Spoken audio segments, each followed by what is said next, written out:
In today's episode of HR Visionaries, we talk to Tony from Mission Cloud. We talk about the importance of a great team culture, in particular in situations of hypergrowth. Stay tuned.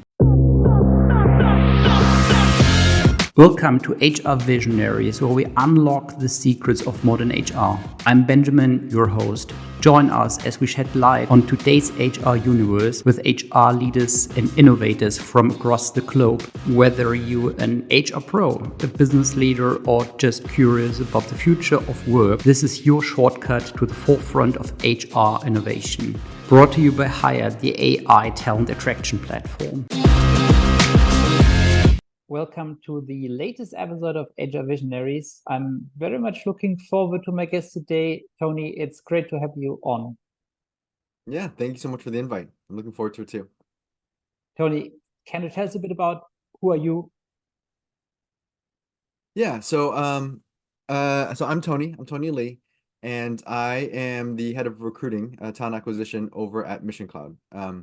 Mission Cloud is one of the top tier partners for AWS in the cloud space. So, and a lot of our work lately has been supporting AWS customers and getting on the cloud for AI and ML solutions. So whether they're trying to build something or figure something out, but it's one thing to build it, it's another thing to figure out how to get it to the masses. And so that's where we come in lately. Is part of our most focused space. Other than my current role, I've been in the recruiting space for close to 20 years. I've been building teams at scale for mainly the tech community. Prior to this, I was at Contentful, which was a headless CMS SaaS company based out of born and raised in Germany and then extended over out to the US. Prior to that was GetAround, which was a peer-to-peer car sharing app. Workday, and then for any of those who are old enough to remember this on the internet, AskJeeves.com. But yeah, and been having a lot of fun. I love the TA space, and it's something that I really enjoy doing, and it's just incredible to interact with people in the way we do on the HR side. What do you like in particular in the talent acquisition space? Yeah, I mean, it's the cliche is in the TA space is the feeling and the idea of loving to help people find a job. It it's life changing, it's career changing, it's someone's job, someone's career impacts everything they do, everything they plan for, and so being able to have that impact on someone's life is what got me into it. I would say over the last few years that foundation is still there. The question now is for myself is as I mature more into the space, for anyone who's listening who is ever been in the TA space, I think the joke sometimes is, recruiting can be very up and down emotionally. Like some days a hiring manager, stakeholder, executive, a candidate ruins your day, makes your day, whatever it is. And the joke always in TA is, well, I mean, don't take it seriously. We're not curing cancer. It's like, but then it got to me a few years ago. It's like, well, I mean, how do I have impact on individuals, but what does my role do? What can I, do with it? And so, I've been trying to look at how do I give back, volunteer, go beyond the corporate scene over the last couple of years. So that's given my role more purpose. And then on top of that, just expanding my own skill set over the last decade is beyond just interviewing people and matching people to jobs. What's the market like? How fast does hiring move? What are the trends? What are the compensation? What does regionality do to time to fill? What's a quality of hire look like? And so I'm really trying to understand the behavior of hiring as opposed to the action of hiring. It's kind of how my roles evolved over the years. Well, what I so as soon as I was in a position to hire people myself, I must say I found it incredibly rewarding to get to know people who are generally interested in you as an organization. However, you get to know them personally, you understand what drives them, get some new ideas, and I think it's actually pretty cool. So from a well, no other function in a company has this revolving door, so to say, where you get to know people, but you get to know people not as a client, but also very personal. And I must say I found it incredibly rewarding. At the same time, I found it incredibly funny to see, or incredibly interesting to see that you kind of imagine a future with those people together. I think also people joke about when you are single, you see a pretty person, and it's like, okay, I picture the family with this person. Yeah. It's kind of the same within talent acquisition, right? Yeah, absolutely. I mean, it's funny because in the beginning, um, uh, for me in the beginning as a recruiter, I had that same like, what does it look like towards the end? And I mean, two thoughts there, like absolutely same thought process of like, how do you fit? What's your future like? Are you going to mix with these people? I envision what your success might look like based on what you've told me. You get to know candidates sometimes very personally. So you get invested in their lives and their careers. On the flip side, on the other side of that coin is also, the managers, the stakeholders, the business. Like the recruiting space is one of those spaces where you very quickly learn and become advocates and ambassadors for the company and the brand, because you spend more time with cross-functional departments than almost any other group. And so, and almost, I mean, I wish I could. I went to school for about 5 seconds, but I mean, you almost feel like I can be an engineer or a product manager or the CEO. At the end of the day, I personally can't do those jobs, but you feel very, I mean, depends on your relationship. Every company is different, but I felt very a part of those departments. And then, they need you to solve a problem of capacity or knowledge or expertise, or timeline.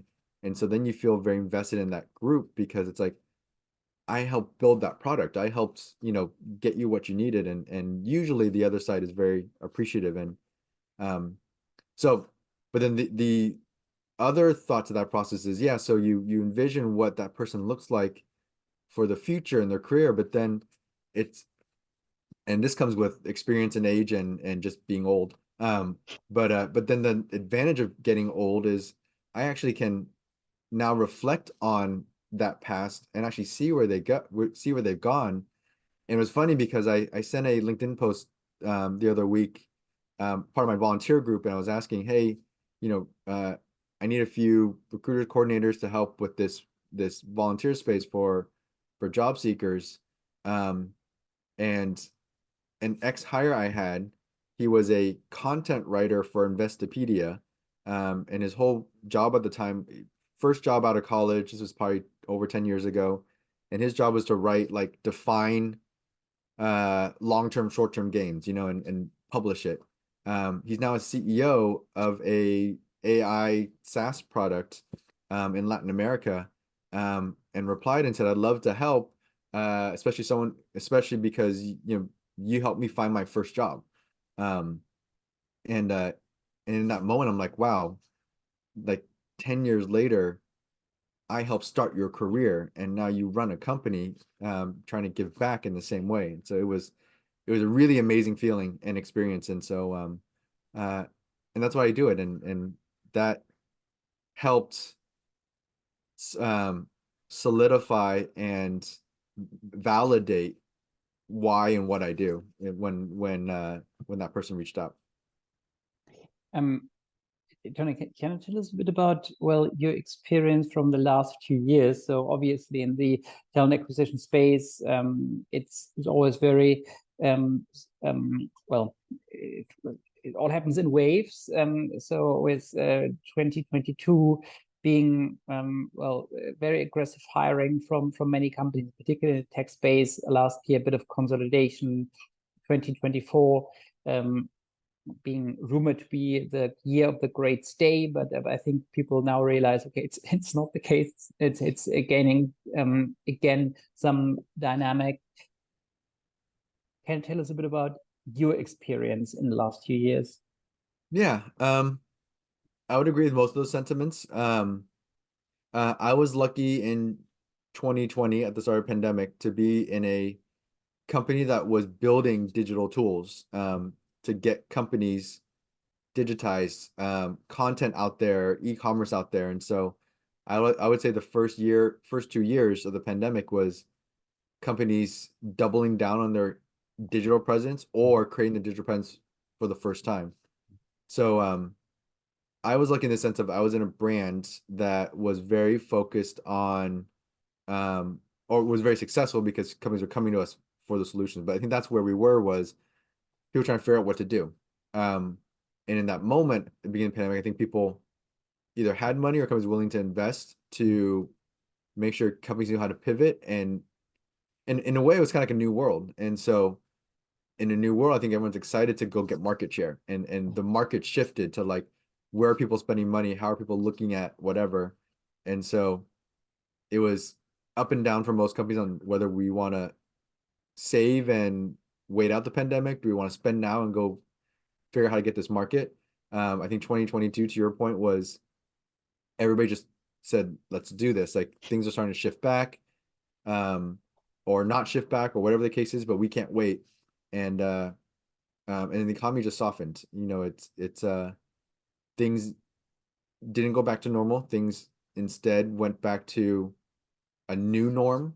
And so that new norm is that remote, is that hybrid, the world politics and conflicts and I think the world just said we just got to slow down and wait. And 2024 has been a very challenging year. So from a TA perspective, very much same thing. Like 2020, I joined a company. They said they got another round of funding. We were a late stage startup, pre-IPO. We need, how do you hire 300 people in the next 6 months? And I had a team of 4. And so Right. the answer was, I can't. We ended up figuring out how to do it, but we partnered with a lot of external resources while building our internal resources. To your point, and the dates are actually very accurate. I get to 2022 and I have a team I went from 4 to 35 people in the recruiting space. And then all of a sudden, like a giant wall hit. It's like, whoa, are we making money? We say we're gonna triple go to market and double engineering to build more products and sell more stuff, but tripling sales did not triple revenue. And that's because people spent less, they backed up. And so the last 2 years have been interesting in how do we scale back? How do we what roles are essential? What makes sense? What's our capacity? And then you see your Googles, Metas, Amazons, where it's in time when times are busy, everyone finds something to do. As things slow down, it's like, oh, do we have too many managers? Like, oh, why do we have 500 people doing those 3 roles? And it's been a tough, in my opinion, it's been a tough last couple months, years, as the world reshifts to, well, what's the norm? What's the consumer mentality? What's the business mentality? Real estate is different in major cities where companies are hybrid, and then local businesses depend on those corporate businesses to fund the local economy, but most of them are staying home now. And so, yeah, I don't know. It's definitely, from a recruiting perspective, it's one of those things where I think it's taught all of us to roll with the punches. I think recruiting and TA in general has always been very friendly to change management, but it's been a huge test, I would like to say, for the last 18 months of, do we have new headcount? Do we not? I think our teams are trying to figure out how to, a lot of TA teams out there are living on attrition. And even then, attrition is not guaranteed, as in if someone quits, the joke in recruiting always is, people quitting is job security for recruiting. I mean, it's terrible, but at the same time, like, they gotta get backfilled. But even then, I think that's at risk now, where like my current company, being smart about what we hire next, or do we up level a role to then save on 2 roles? And so we're probably about 25-50% approval of backfilling roles. So we won't we're only backfilling at the most half of everything that leaves. I think that's the reality for most companies.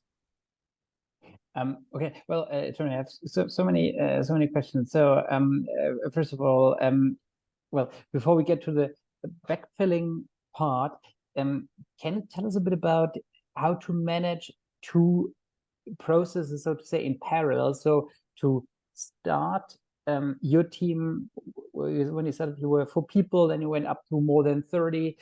At the same time, you managed to hire 600 or several hundred people, in a very short time frame.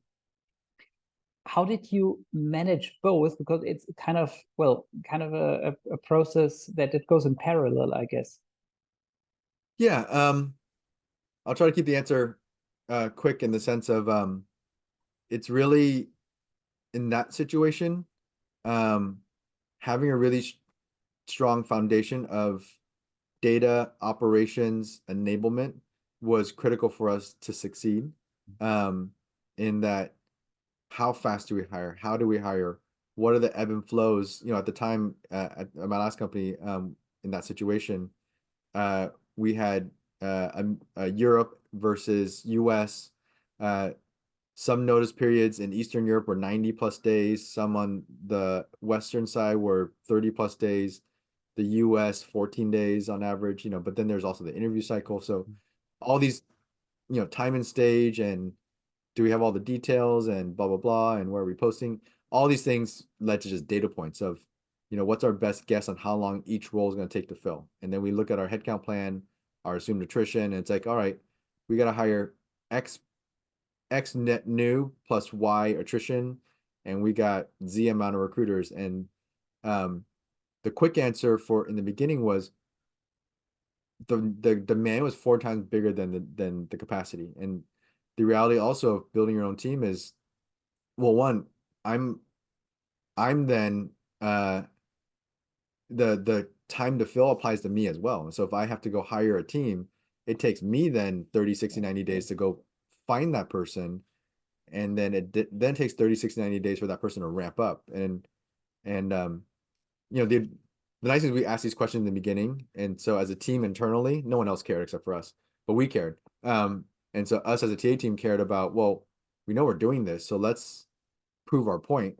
And so we actually started measuring productivity time, and when people made their first hire, their second hire, and 30 hires later, in almost every single situation, it took at least 90 days for someone to find their stride to make consistent hires. So knowing that it's going to take me 30, 60 days to build my team. It's going to take them 90 days to ramp up. You're talking 6 months before this team's even productive.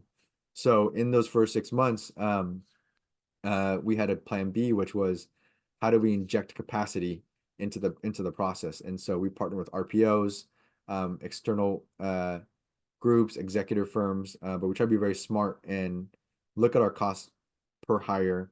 And it's like, what roles can we fill quickly? What roles can we not? Where are roles that need expertise? You know, this is a factor that we don't normally say out loud, but it's like, which hiring managers are sometimes the most challenging to work with. Maybe not because they're challenging, but because of their role and their situation. Mm-hmm. Sometimes then we'll dedicate someone external to them, so that, because if we manage that, that could be half our bandwidth, just managing that process and whatnot. So yeah, a lot of variables. But that's what we did in the beginning to ignite a hypergrowth space while building something to then take over management. So after 6 months, we started backing up on all of our external investments while we put in our internal investments.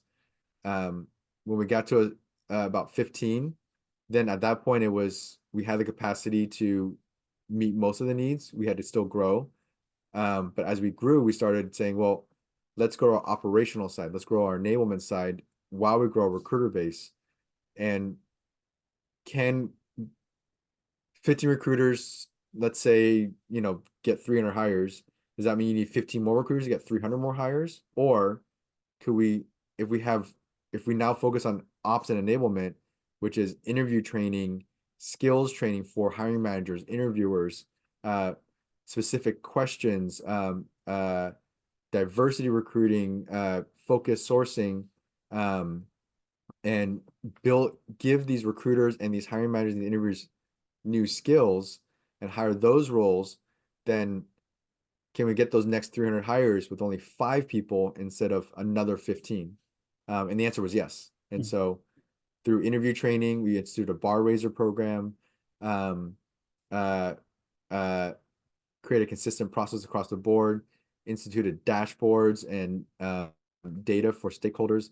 And by doing so, we were able to move faster, decrease time and stage, get feedback faster, and we nearly doubled our hires per recruiter.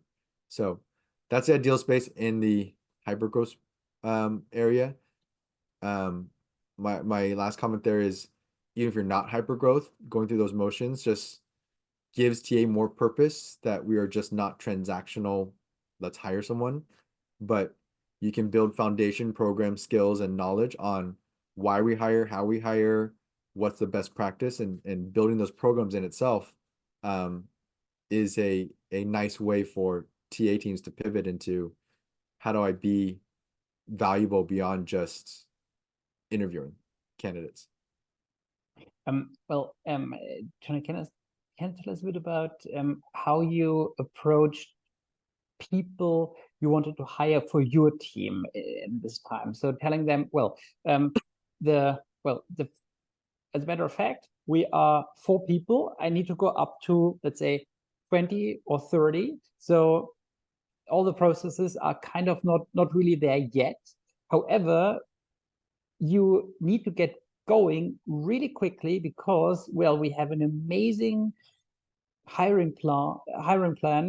We need to hire a vast amount of great people very rapidly. So I imagine those conversations not being super easy sometimes to tell people, okay, well, there's quite a bit of a challenge ahead, both in terms of structure of our own team and then what we're trying to accomplish.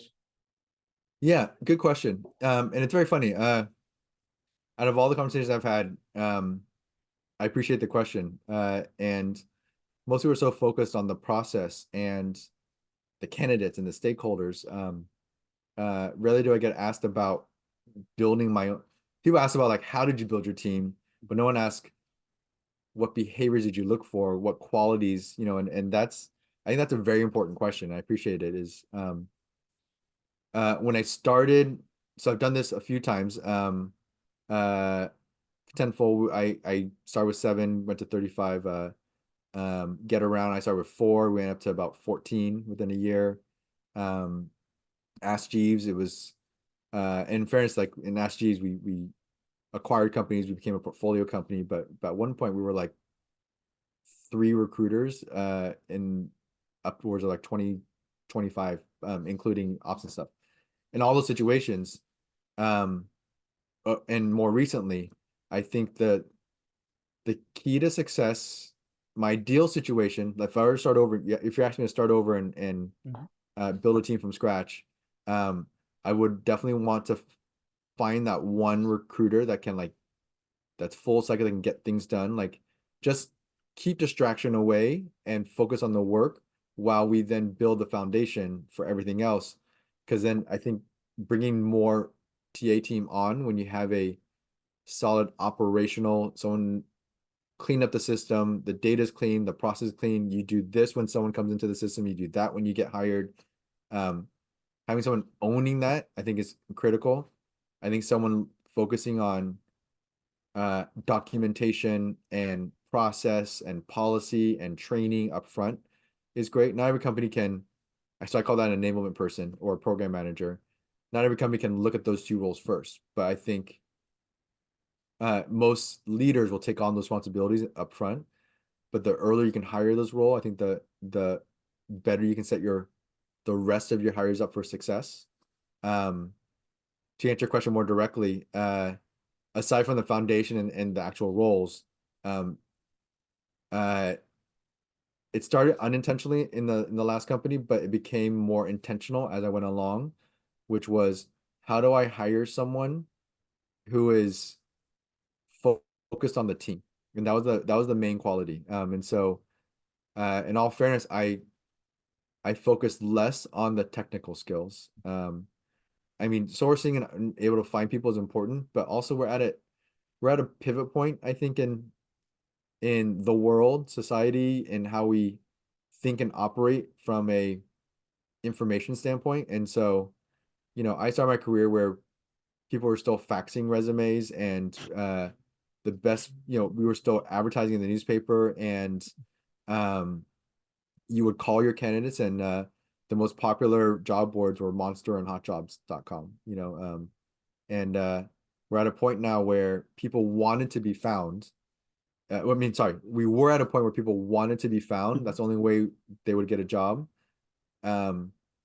Today, people are very selective. They don't want to be found. They don't want to be spammed, and they rather choose what their next role is. And so it's up to us to advertise, or brand ourselves, or social media, and get people to find us to then, people still apply, but again, that goes back to they're choosing what they want. How they apply and where jobs are found are much different than they were before. And it's harder for us as recruiters to go find people. In my opinion, I mean, it depends. That's subjective, but I think the bottom line is referrals, networking, applications. It's one of those spaces where if you're new in the recruiting space, let's say 10 years ago, if you didn't know how to do a Boolean search and find someone, then you're not a good recruiter. Like, you gotta go get those skills. I would argue today that if you're a recruiter, with AI, the way LinkedIn works, their algorithm, the way applications work, referrals, external resources, like, you just got to be organized at this point, and in my opinion, to just manage the flow of candidates to try to then get your job done. So to me, it's almost more like, if you're an expert in Google Calendar and Gmail and staying organized, like, I mean, there's more facets to that, but to me, if that's your foundation, you can learn from there. And so if that's the skill set, well, then what am I hiring for? And for me, recruiting's become a combination, in my opinion, it used to say that recruiting is like a salesy role. That's traditionally what it's been. Over the last couple of years, it's become much more of a marketing role, and a communication role, and a project management role. And so if you're combining all these different behaviors, well, then I don't want a salesy, commissiony, get the hire at all costs, break down doors, abrasive kind of attitude. I want someone who will be a team player, have a good attitude, collaborate, partner. And so the team I ended up hiring was folks who were passionate about the work and could recognize when someone else needed support, or would at any random time say, hey, I'll bring the Spotify playlist, you bring the role that you need filled, and the five of us will just rock out to a sourcing session, and we'll just go, each of us will just find 2 candidates each for your role, whatever the case is. And they did that organically. And I didn't anticipate that's the kind of person I was hiring, but in the end, I ended up hiring a group of people who their main focus was not like individual success, but as a team, if we can do this together, we're going to look amazing. And that's what ended up happening. Tony, it's actually very cool to have that spirit. Okay, let's get that done together. That is pretty amazing indeed. Tony, can you tell us a bit about, well, what is your vision for talent acquisition going forward? You mentioned before, so I didn't make that up. You're around for more than 20 years in the HR and in the TA space. So last 20 years have been eventful. What do you think about the next 5 years? Yeah, I know we're going to get here eventually, but I think it's still a pre-seed moment in most executive boards' mindsets. But I mean, I say this respectfully, but let's say 10 years ago, most companies 10 years ago, would you ever have thought there'd be a chief diversity officer sitting at your executive board? You know, I mean, it sounds terrible, but it's also the reality of how we were and where we are. And a lot of companies now have someone different than HR sitting at a very senior level talking about what makes sense for the future of our company. You know, like what are we missing? And HR has typically been the shepherd or the spokesperson for the talent side. But where I've seen large companies, even small ones too, I've seen TA be under HR. I've seen TA be under accounting and finance. I've seen TA be under operations. And they all make sense. Like hiring is a human resources function, but a lot of companies look at human resources as a overhead cost. You know, like it's how do we walk the fine line of HR in most companies of I need enough people to just get people hired, fired, go on maternity leave, employee benefits.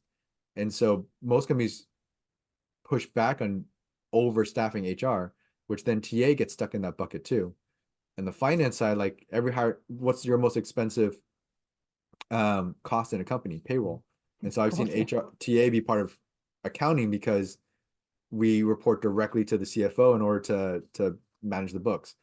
I see some companies when they're in hypergrowth report to operations, because then operations or even sales or go to market is like they get the funding to make the money. And so recruiting is then a function of go get me hired so I can make money as a company. So I've seen it everywhere. I mean, that can be another podcast. I can have an opinion about where it sits, but I mention all that because I think we're getting to a point in the future where recruiting is no more like an HR function or a sales function or a finance function anymore. I think now it's its own space, and it's still very human and behavioral from an HR standpoint, but I think the two sides are starting to separate, which is HR is about our employees today. Where are they going? How do we make them happy?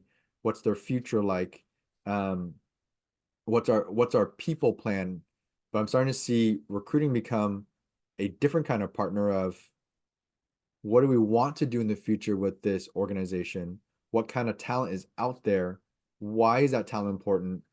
Will one person make a difference in our company? Who and how? But more so in the last couple of years, what's the availability of talent? What's the demand like? Who's actually out there? What countries, regions, schools are training for what skill set? You know, how is AI going to make a difference? And all these, you know, and where's the diversity? And it's one of these conversations that's a role within itself. And so my prediction and my hope, I think it's going to happen. It's just not going to happen today. Is I think at some point, most companies will start looking at what is a chief talent acquisition officer, what does a chief talent officer look like, and they'll have a seat at the board. You're starting to see more VPs of TAs, where, in my opinion, a lot of companies in the past, unless you're 10,000 plus, usually stopped at director. I'm starting to see a lot of startups have VPs of TAs, which tells me there's a movement going that understanding your hiring landscape is an executive role. Like, or at the very least, that's a conversation that needs to happen at the executive level before you make any financial models and plans. And so my hope is that, well, instead of a bunch of executives collectively being experts on recruiting, bring a recruiting expert into the conversation from the beginning to the end at an executive level. And I think that's where our space is going. And I hope that's where it goes. Awesome. That was a super interesting answer, Tony. I really love that a lot. Tony, I have one last question for you. What question would you like to leave for me to ask an HR talent acquisition leader going forward in one of my next podcasts? Yeah, good question. I would say that's been on my mind. I think most companies are living it right now, and I think everyone has different answers because of the evolution of working post-pandemic. Is hiring without borders, international hiring, nearshore, offshore. Those words had different meanings 4 years ago. I think today it has more meaning because companies are working with different budgets, different expectations. I used to hire 70% foreign labor for tech companies because we just did not have enough tech talent in the US. And that was at a time when you had to be in the office. And so the amount of money I spent on visas, relocation, like that was a thing. That was a 50% of my job was understanding your work sponsorship situation, your money situation, your relocation situation. And today that just seems not less important. It's just the dynamics have changed. So that'll be my question is, how has that dynamic changed from a work visa relocation standpoint to foreign labor? How has the terms nearshore, offshore evolved over the last couple of years? And yeah, I mean, what's that impact on companies where, like for example, my company, you're a U.S. company, yet you have at least 20% foreign labor, and so what does that mean for the future? But I'd love to hear more about that from others' perspectives. Awesome.